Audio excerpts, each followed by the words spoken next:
All right, today we're diving into something really special. It's a supposedly lost manuscript from one of the greatest mystics of all time, Ibn al-Arabi. It's called The Book of the Final Theophany, and get this, it claims to hold secrets he believed the world wasn't ready to hear. Well, until now. And right out of the gate, the text hits you with this absolute bombshell of a question. Seriously, let that one sink in. This single mind-bending idea is pretty much the key to everything we're about to unpack. So let's get into the story behind it. So where did this text even come from? Well, the story behind it is just as mysterious as what's inside. The legend goes that after he thought he'd written his final word, finished his life's work, Ibn al-Arabi was visited by this mysterious figure. And this visitor basically told him, nope, you're not done yet. There were final secrets, deeper meanings that needed to, well, ripen for a few centuries before humanity could really grasp them. And what's so cool is that the book comes with its own kind of warning label. It basically says, hey, this isn't for just anybody. It's written for people who are already on this path, already prepared for these deep questions. Or, and I love this part, the very act of reading the book will be the preparation you need. Okay, so this manuscript doesn't just rehash old answers.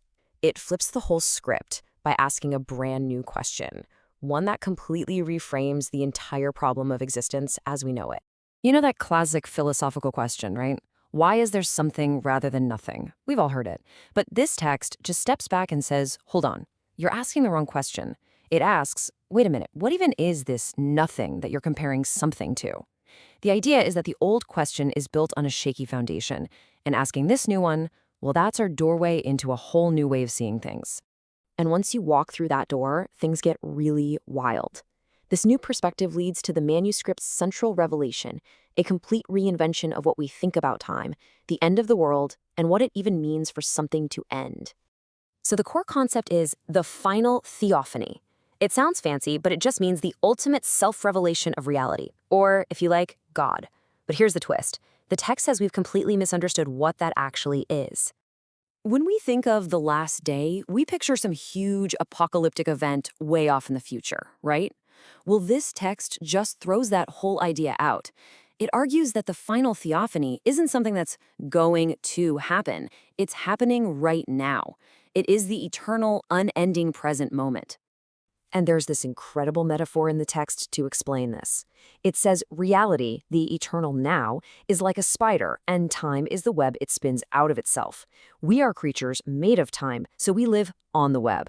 All we can see is the web, so we think that's the whole of reality. We completely miss the spider that's spinning the whole thing into existence.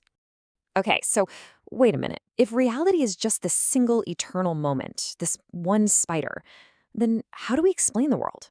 You know, with all its infinite variety and billions of different things. Exactly. That's the logical hurdle, isn't it?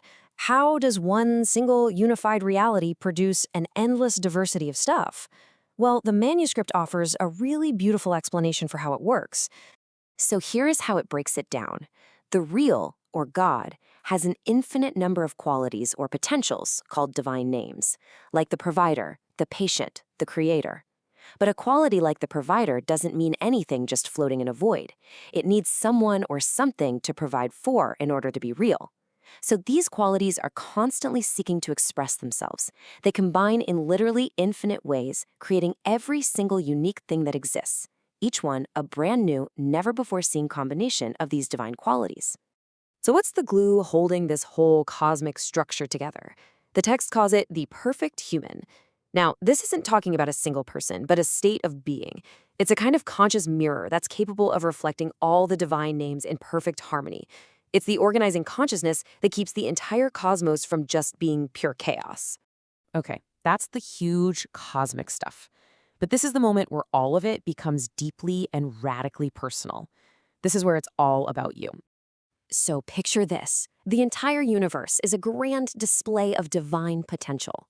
Every single thing in it, from a galaxy to a microbe, is a unique face of God, a one-time-only expression that has never existed before and will never exist again in exactly the same way. But that just begs the question, why? What's the point of this incredible, infinite show? I mean, what good is a masterpiece painting if there's no one there to see it? Why tell a story if there's no one to hear it? And here it is, the big reveal. You are the point. Your unique consciousness is the audience. You are a perspective on reality that has never, ever existed before. Your existence isn't some random accident.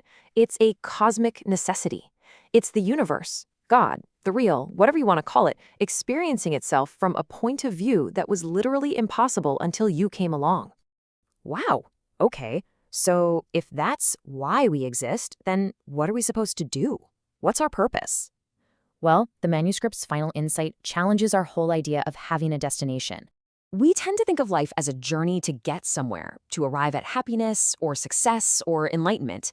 But this text says, forget all that. The point isn't to arrive. The point is to realize you were already home the whole time. The journey isn't how you get to the goal. The journey is the goal. This isn't a race with a finish line. It's an invitation to an endless exploration. Because the very nature of reality is to be infinite, inexhaustible. The journey into it must also be endless. You are being invited to explore that infinity forever. And so that's what I want to leave you with. If this ancient wisdom is true, if your unique perspective is essential to the cosmos, and the journey itself is the whole point, then what are you discovering today? What new angle of reality, what new face of God are you uncovering in your life, right here and right now?